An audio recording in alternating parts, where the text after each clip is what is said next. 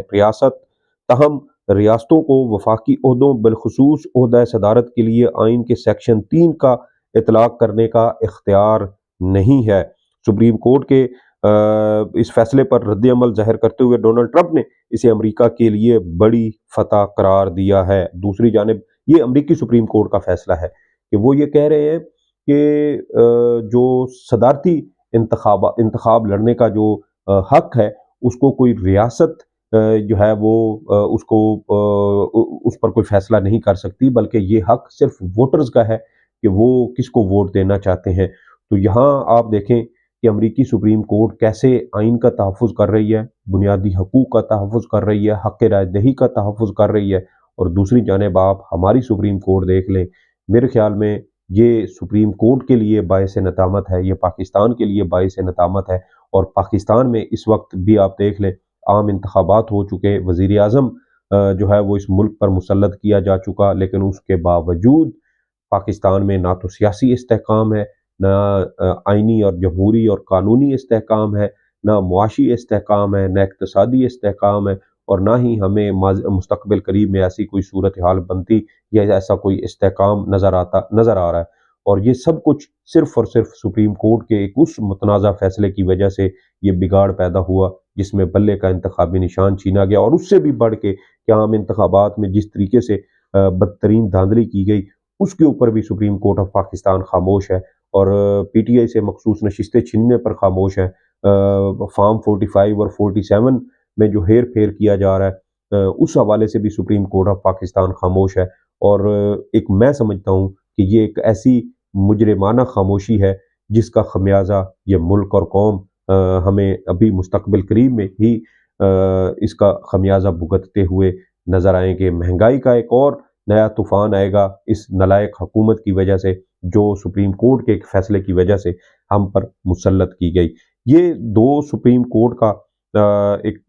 جو تقابلی جائزہ تھا کہ supreme court of United States اور سپریم کورٹ آف پاکستان، ان دونوں نے کیسے، ایک سپریم کورٹ نے آئین کا تحفظ کیا، بنیادی حقوق کا تحفظ کیا، اور دوسری سپریم کورٹ نے کیسے کروڑوں ووٹرز کو ان کے پسندیدہ امیدوار اور پسندیدہ سیاسی جماعت کو ووٹ دینے کے حق سے محروم کیا۔ اس ویڈیو کے بارے میں آپ کی جو بھی آراء ہوں، فیڈ بیک ضرور دیجیے گا۔ سعید بلوچ کو اجازت دیں، اللہ حافظ۔